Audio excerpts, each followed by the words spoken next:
Mine's just trying to take as much traffic as possible and then negotiate better terms with a brand. Yeah, but not just with your one website. That would be like your website plus you create a secondary website and then you create your parasite SEO offers on that. So you try and take as much of the SERP as possible and negotiate basically a higher rate or brand deals, which on top of like affiliate commissions.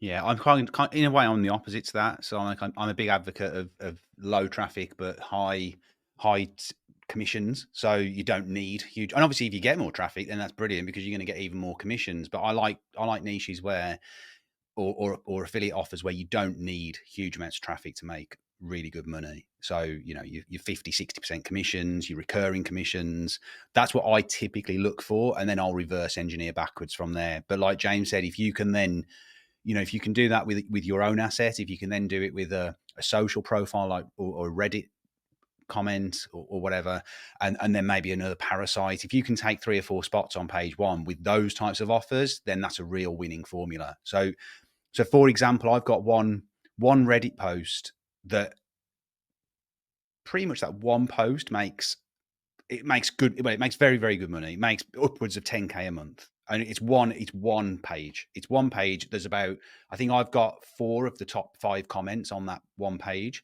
Now, what I'm trying to do at the moment is to take the other parasite opportunities for it. So like your Deccan Heralds and your Outlook Indias and things like that. That particular search term is littered with these types of pages. And so yeah, that's for me. I already know that keyword generates say 15K a month. So if I can take another spot, and that's not in position one, by the way. So if I can take, I think it's position 5 or 6. If I can take position 1, position 3, and position 5, that one keyword could be worth maybe 40, 50K a month, which is insane.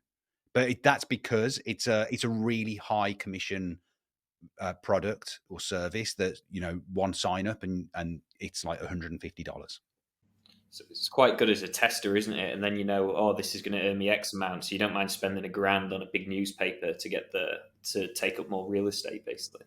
Absolutely, and because I've then got others. I've got another offer that brings in about 900 clicks a day, and the conversion rate is appalling. The commissions are pretty decent, but the conversion's terrible. So that's making about $5 to $10 a day, which is still okay. It's better than nothing, but it's not. It's not $700 a day. So that's where you want to be. Yeah, but and that is so for that purpose, Parasite is a really good testing bed. If you're going to make it so real businesses can only rank, then obviously the back end of that is real businesses have now been given a power that they didn't realize they had before and can now output more and more stuff. And so people are doing partnerships with these companies. We know the SEO, you have the domain that has power. And you can get away with a lot. Like for people saying there's like really good AI detection on Google, it's just not true. Like there's so much pure AI stuff that's been like completely not edited from the right company or from the right domain, and it works for really competitive stuff. And so, yeah, if you've got a domain that's in a position like that has benefited from these recent changes, you've been given a very powerful thing. And so, yeah, recipe for success. Like as much as we want to talk about everything else, and I'd love to talk about the nuances of CRO and everything right now. It's really not about content now. It's about where the content comes from.